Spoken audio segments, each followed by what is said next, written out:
شہر میں عورتیں گفتگویں کرنے لگیں کہ عزیز کی بیوی اپنے غلام کو اپنی طرف مائل کرنا چاہتی ہے اور اس کی محبت اس کے دل میں گھر کر گئی ہے.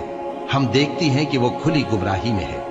پھر جب زلیخا نے ان عورتوں کی گفتگو جو حقیقت میں دیدار یوسف کے لیے ایک چال تھی سنی تو ان کے پاس دعوت کا پیغام بھیجا اور ان کے لیے ایک محفل مرتب کی اور پھل تراشنے کے لیے ہر ایک کو ایک ایک چھری دی اور یوسف سے کہا کہ ان کے سامنے آؤ.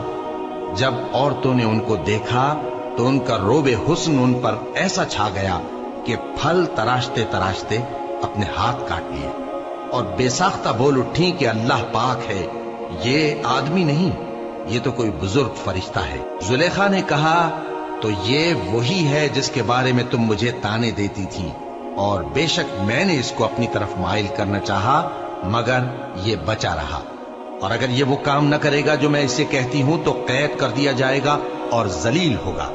یوسف نے دعا کی کہ پروردگار، جس کام کی طرف یہ مجھے بلاتی ہیں اس کی نسبت مجھے قید پسند ہے، اور اگر تو مجھ سے ان کے فریب کو نہ ہٹائے گا تو میں ان کی طرف مائل ہو جاؤں گا اور نادانوں میں سے ہو جاؤں گا.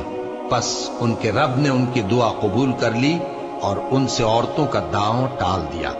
بے شک وہی تو سننے والا ہے، جاننے والا ہے.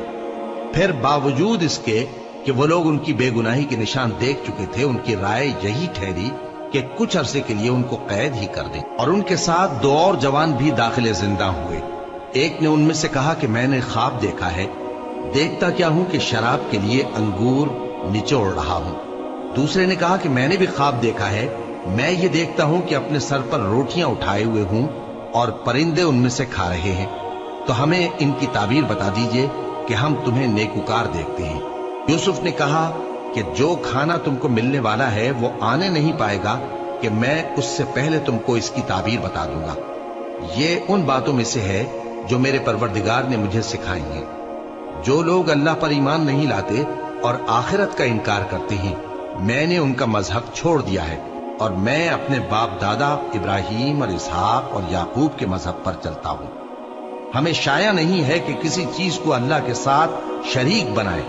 یہ اللہ کا فضل ہے ہم پر بھی اور لوگوں پر بھی، لیکن اکثر لوگ شکر نہیں کرتے.